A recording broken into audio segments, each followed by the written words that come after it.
Do you like your seat, Dandy? It's warm. Mother made it toasty for you. Can you see okay, darling? There's nothing. I don't like this, Mother.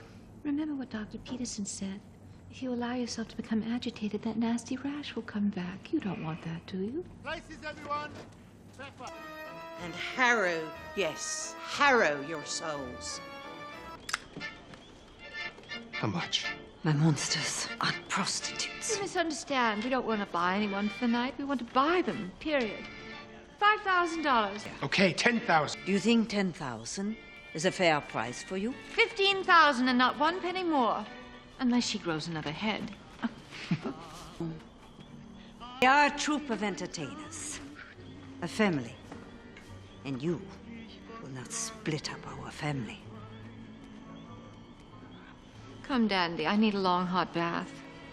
Though nothing will wash away the ghastly memory of that infernal caterwauling.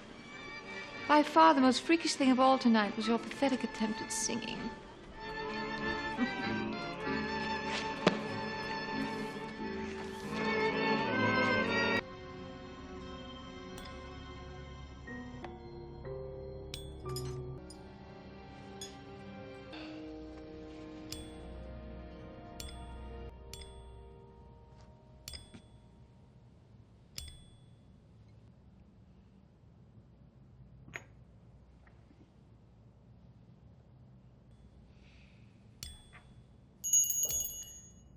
Like you had in Paris.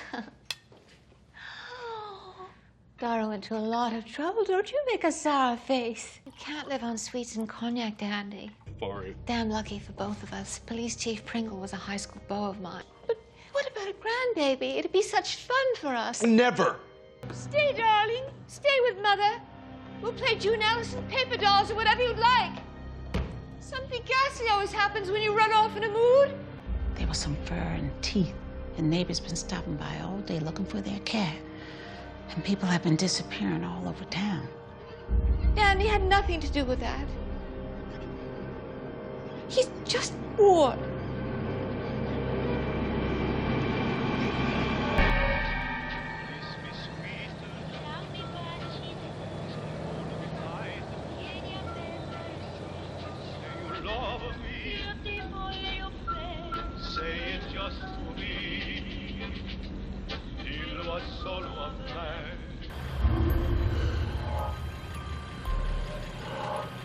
Excuse me, Tom. Do you do private parties for children?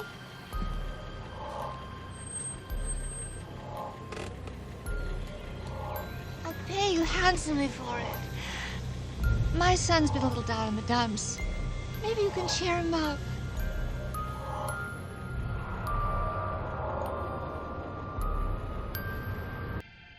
You better eat something, Miss Mott. Your ulcer's gonna start acting up.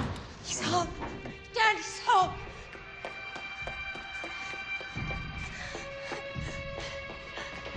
Leave me alone, Mother. I have a surprise for you, something you've always wanted. What happened to you? Are your eyes closed? Don't be stupid. Let me in. It's a clown. Your very own clown. You can do whatever you want with him. I'll leave you two alone. I need your help. It's almost sundown. Because Woody Woodpecker is Dandy's favorite cartoon. Have you practiced? It'll do in a pinch. Do you think this will cheer him up? Here he comes. Ask him yourself. We can have our own Halloween here. We'll have a costume contest. Can you guess who I am? Doris Duke again. Dandy, you're so clever. Dora, bring out Dandy's costume.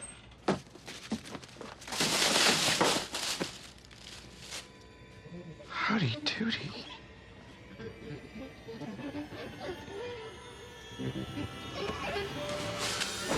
Howdy doody! Ungrateful! Dora, Dandy doesn't like his costume. We'll make another. There's no time for that, Mother! I'll go into town and buy one. I think I can make it if I still hurt. Mother! Someone's broken into our home and murdered Dora. God, Dandy, what have you done? Oh, sorry. She's a mother. She was saying awful things to me. It just like everything else in your life, I'm the one who has to clean it up. I'll help. We can dig a hole in the backyard by the potagerie. Go to your room and just stay there. I don't want to see your face for the rest of the day. Make sure it's extra deep, gentlemen. I'm planting a whole slew of narcissus bulbs for spring. They're divine when arranged with Siberian iris. Miss Gloria, you only need 18 inches for narcissus. We're already at 12 feet. They are special bulbs from Holland. Please do not question me. The body will decompose down there. I hate to have put you out like this. You have the sickness like your father had before you, and are an affliction of the extremely affluent.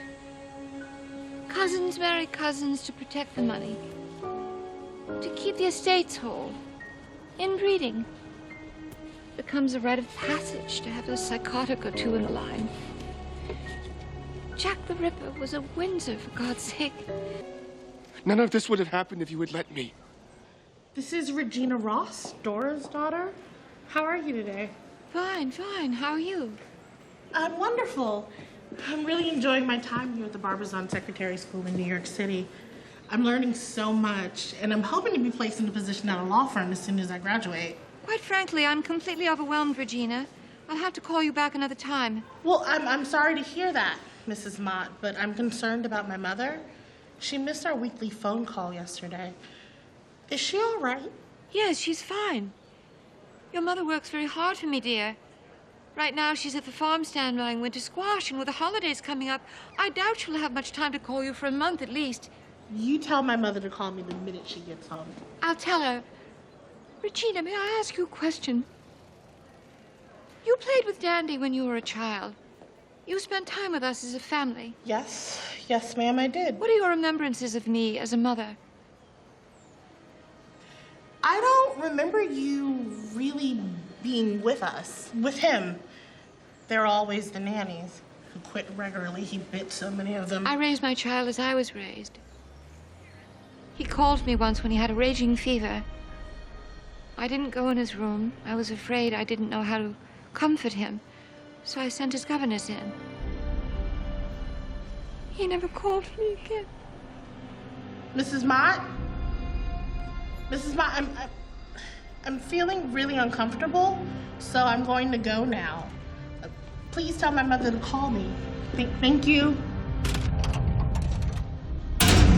Mother.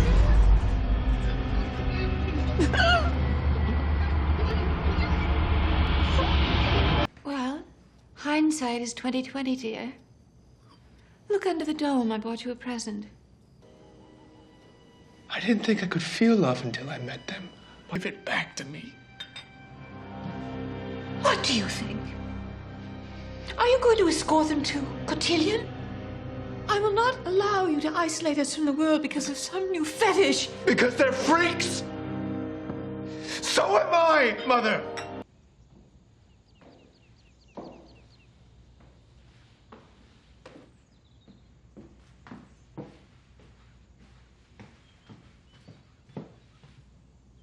Dandy, I brought you snackies.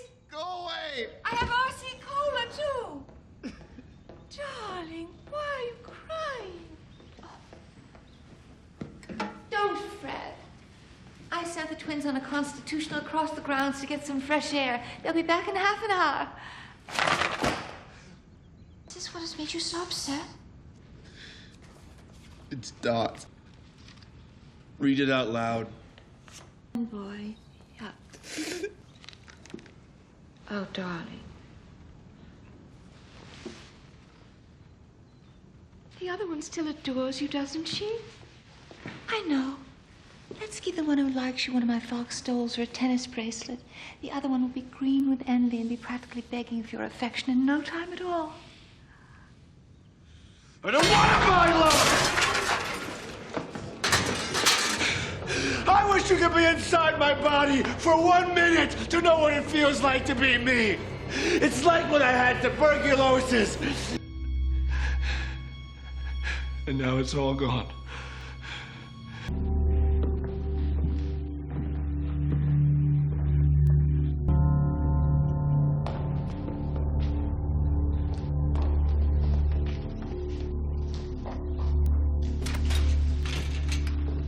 Can I help you? I'm here to see your son. I'm a friend of his. My son has no friends. Because they were malnourished, both body and soul. Well, in half, would you, Dandy? Shut up! Stop trying to ruin.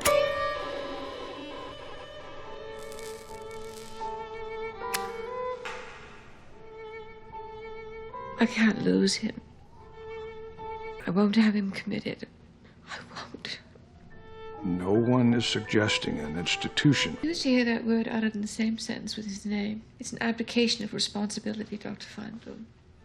Believe me, Gloria, apparently not from yours. Danny has always been a willful child.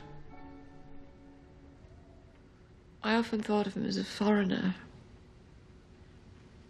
Perfectly groomed, aristocratic boy who could play the part, but didn't quite understand the language.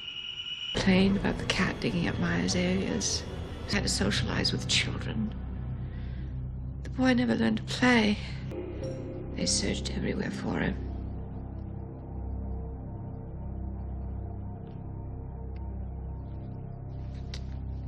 Emil was never seen again. It's time, Gloria. I need to see him. He would never agree to psychoanalysis. And tell him it's something else. I'll clear my schedule. Gloria, were there any recent incident that triggered this anxiety about your son? Just a mother's intuition. Andy! Mother! Look who came for a visit. And only you could shine a light on the situation. Yes. Where?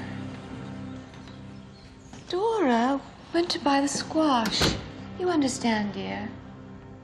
These days, the only way to procure a proper squash. I want you to guess when Dora will return from her expedition. You lied to me, Mother. Dr. Feinblum had no interest in measuring my genius IQ. All he wanted to do was listen to me talk. I'm never going back. Dandy, you must go back. Do you think I'm sick, Mother? Of course not. You're spirited. That's a laugh. Where is... I'll strike you a bargain, Mother. You're a horrible liar, Mother, to sit on my lap.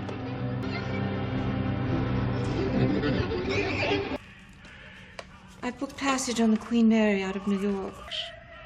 I would recommend temporary commitment. Oh, goodness, no.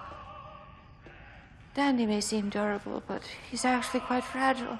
Mrs. Mott, I fear for your safety.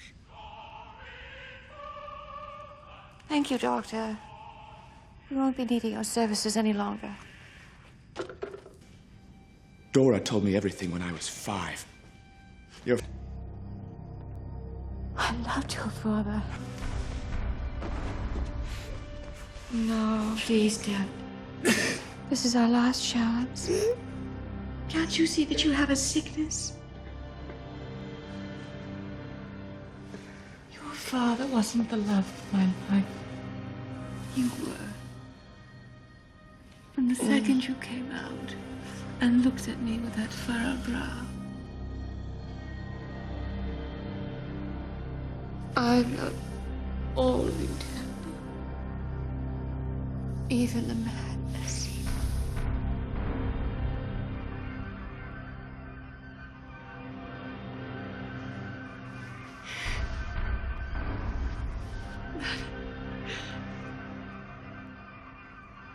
I have no more love to give.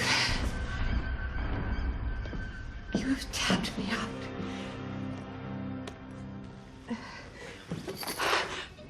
You're right, Mother. I'm sorry I've caused you so much pain. It's time for this madness to end. No, please, Dandy, not this way. I can't go on if you kill yourself. Okay.